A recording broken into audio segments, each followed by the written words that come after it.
Assalamualaikum warahmatullahi wabarakatuh. My name is DANISH FARHAN bin ROMEYZEE and my matrix number is 202111 and 9383. Okay, next we go to the introduction, which is Malaysia has emerged as a vibrant and comprehensive in the Islamic financial system since the mid-80s.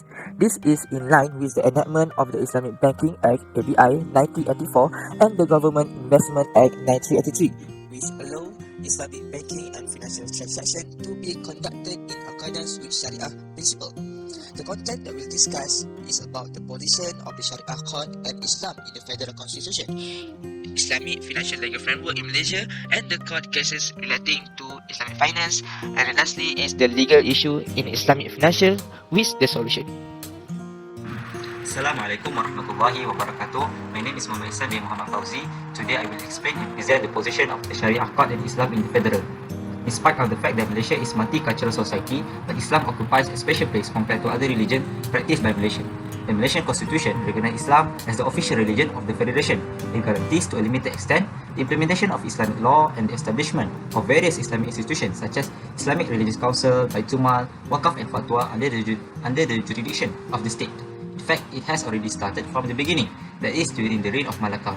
Evidence indicates that in the reign of Malacca, Malay Sultan and Malay kings, and earlier than the advent of Western juristic influence, there has been a shape of policies referred to as Old Malay laws. In examining the evolution of Islamic law in Malaysia, the formation of Sharia courts is crucial. Except for the federal territories of Kuala Lumpur, Labuan and Putrajaya, the creation of Sharia courts is dependent on the law of the different states. Kedah, Kelantan, Sabah, Sarawak, Perlis and Terengganu are the states that have chosen to ratify to statute the deal with Sharia court proceedings. In other states, the provision for the establishment of Sharia courts is based on the state administration of Islamic religion enactment. Each state court system is similar, consisting of Sharia subordinate courts, Sharia high court and Sharia appeal courts. In general, the civil jurisdiction of the Sharia courts deal with personal and family laws, as well as marriage cases in which all parties are Muslim. The criminal jurisdiction extends to sex, incest, prostitution, khalwat and other offences, like as consuming alcoholic beverage, failing to pay zakat, fitrah and failing to fast during Ramadan. With the decentralization of Islamic governance has generated coordination issue and non-standardized practice among states, the arrangement preserve the application of Sharia in different parts of Malaysia. Bismillahirrahmanirrahim. Assalamualaikum warahmatullahi wabarakatuh. My name is TENGKU bin TENGKU KAHAR. My matric number is 2021-100-481. So for the subtopic 3.0, we will be discuss about the Islamic financial legal framework in Malaysia. So in this slide, I will explain a few Islamic financial legal framework that were established in Malaysia. First, Islamic Financial Service Act 2013 or IHSA 2013. The act was established to guarantee that the licensed institution objectives, operations and economic activities are all compliant with Sharia principle. This act was revised from IBA 1983 or Islamic Banking Act 1983. So, before the establishment of IHSA 2013, the Malaysia Financial Legal Framework used the Islamic Bank Act 1983 before that. Next, Security Commission Act 1993. Securities Commission is a funding statutory body under Ministry of Finance. The SC is also responsible to promote and develop the capital market of Malaysia. So the Security Commission is well known as SC or the statutory body under Ministry of Finance. Next, number 3 is Takaful Act 1984. The Takaful Act is an act to provide for the regulatory of Takaful business in Malaysia and other purpose relating to or connected with Takaful. So every activity or transaction or any establishment of Takaful company, this act, everything is under this act, Takaful Act 1984. Next is the Capital Market and Service Act 2007, CMSA. CMSA had incorporated provision related to trading of securities, market misconduct, and insider trading. It was administered by Securities Commission in Malaysia.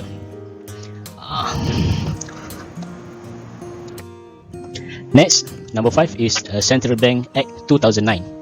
The Council is supreme consultant for any issues and question of Sharia by financial institution and court. Establish a comprehensive and strong Sharia governance framework. So the Central Bank Act is what we call this is supreme consultant, because the BNM, Bank Negara Malaysia, or Central Bank, are the supreme or the highest level in any financial institution in Malaysia. So that act is under the BNM. Next is Labuan Financial Service Authority, LFSA, a corporate body under Labuan Financial Services Authority Act 1996. It was developed and administer international business and financial center, and to act as regulatory and supervisory authority of Labuan International Business and Financial Center. So the Labuan Financial Service Act is actually what. Assalamualaikum warahmatullahi wabarakatuh. My name is Muhammad AZRI bin HAZNI, and today I will present to all of you about 4.0 court cases relating to Islamic finance.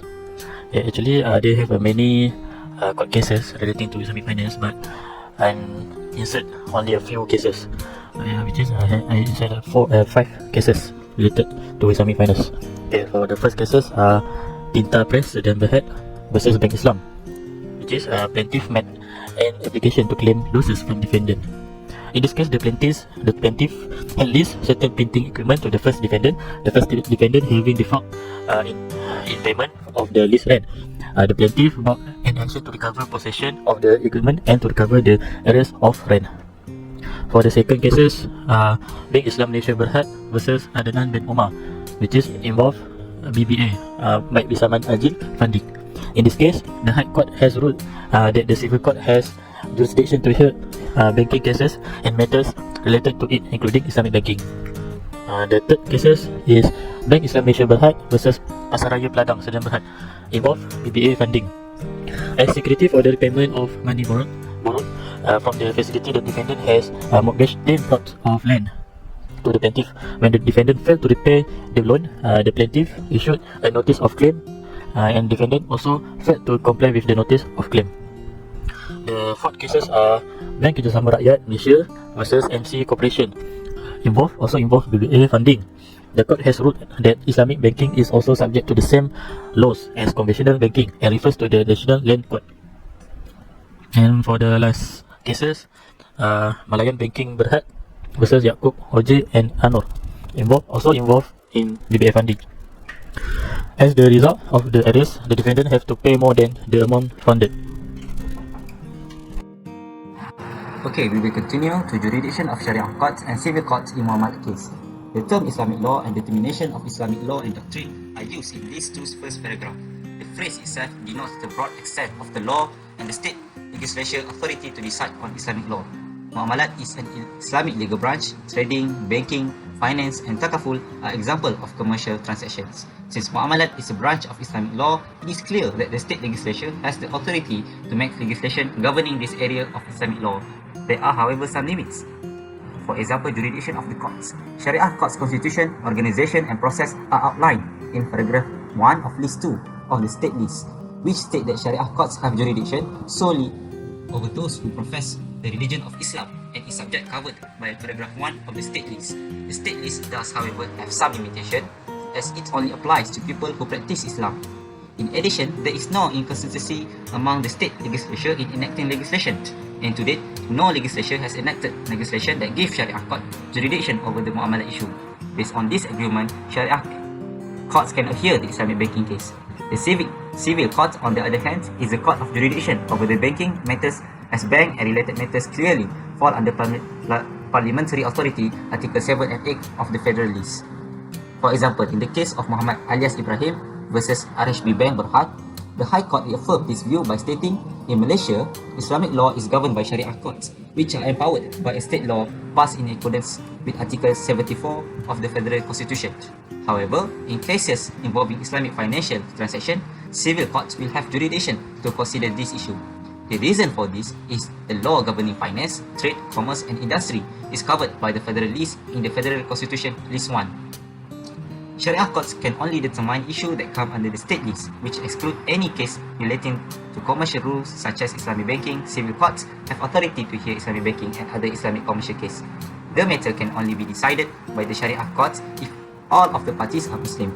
As a result, Islamic institutions like Bank Islam and Sharia Takaful, which are statutory corporations with no religious affiliation, do not have a religion. That's all from me. Thank you. Assalamualaikum warahmatullahi wabarakatuh. My name is Muhammad SYAKIR bin ROHMANU. So we continue to the next topic of legal issues that happen in financial system, which is confusion of interpretation in Islamic financial contract with conventional contracts. Okay, so here are the three examples of issues that happen in Malaysia that I have stated. So first cases is between Tinta Press SDN MOHD and Bank Islam Malaysian Berhad. And then the second cases is with Bank Islam Malaysian Berhad with Adnan bin Omar. And then the last cases is between Afin Bank Berhad and Zulkifli Abdullah. So we go one by one, which is in the cases of Tinta SDN MOHD and Bank Islam Malaysian Berhad. The court has interpreted that contract used to be a rent while the bank used the ijarah contract in the transaction between them. Then the court also referred to conventional law without refer it to Islamic law, even though the contract that their practice is al-ijarah. And then if we take a look at the case between Bank Islam Malaysian Berhad and Adnan bin Omar, as well as the case of Afin Bank Berhad and Zulkifli Abdullah, the judge referred to the Baik Bersamaan Ajil contract which was carried out was a loan. The matter is it is a contract to Islamic muamalat where the one who puts the excess payment on the loan is riba, while the Baik Bersamaan Ajil contract is an agreed profit margin. And then we know that this Baik Bersamaan Ajil means a deferred sale and not a loan as practiced by conventional contracts. That is why banks that offer Islamic contract like Baik Bersamaan Ajil label them as financing.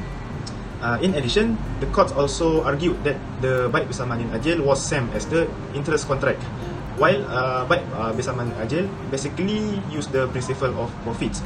Other than that, in these cases, the court also does not refer to Islamic muamalat and Shariah principle, but rather refers to the rules that exist in the conventional system. So I think that's the issue that happened in Malaysia regarding confusion of interpretation in Islamic financial contract with the conventional contract. So without wasting time, we continue to the next slide.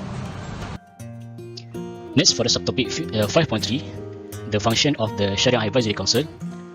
So according to the Central Bank Act 2009, there is only four major functions for the Sharia Advisory Council. Number one is to determine the law. The SSC has the power to determine Islamic law on any financial matter and issue decision when referred to it. Second is Central Bank Advisor. The SSC's role is to advise Central Bank on Sharia matters relating to Islamic financial business activities or transaction by Central Bank. Number three, as advisor for any Islamic financial institution. The SSC functions to provide advice to any Islamic financial institution or any other person as required by any written law. Last is has authority to do other tasks. The SSC is empowered to perform such other function as may be decided by BNM. So this is four major function for the Sharia Advisory Council according to the Central Bank Act 2009. I think that's all from me. Thank you. Okay, now we are going to 5.4, Injustice Against Islamic Financial Institution. For the first problem, double taxation.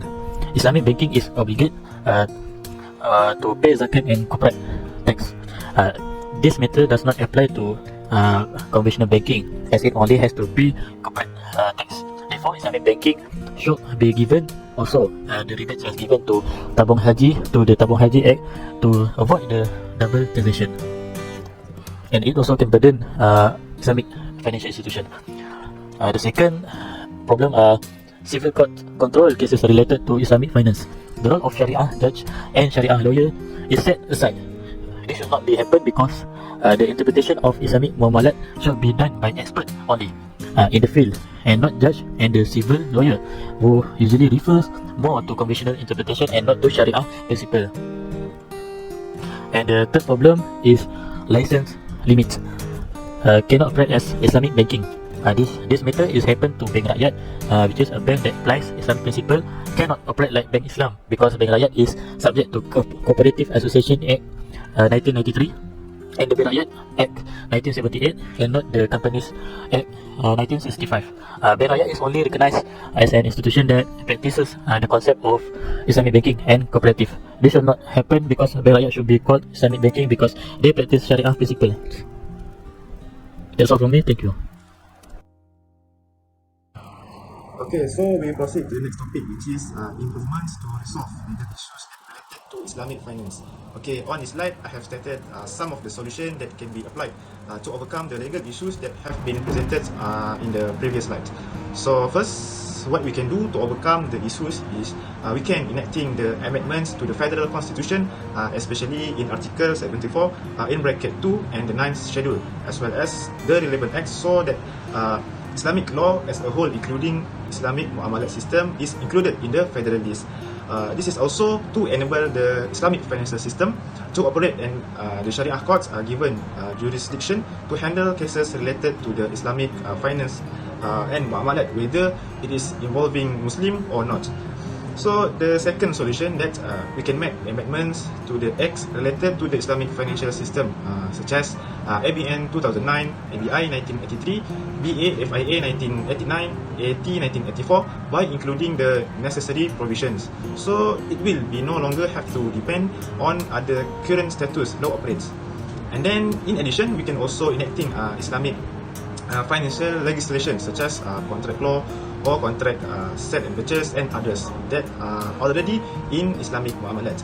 Then the other solution is we can do the amendment to section 3 and section 5 in bracket 1 of the Civil Law Act of 1956, which is to it's provide that the court may apply English law if there is no legal provision in the question or issues related to banking. So among the things that can be done to make this amendment is we can include Islamic law as a court reference, especially in cases that are involving the Sharia issues. And lastly, we also can do a proper special study on the need to create national legislation that is in.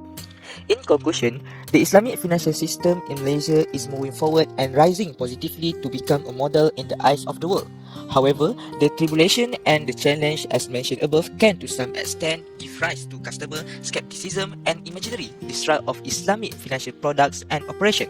Thus, the Islamic financial legal framework need to be refined to be right within the Sharia range and not based on the civil law.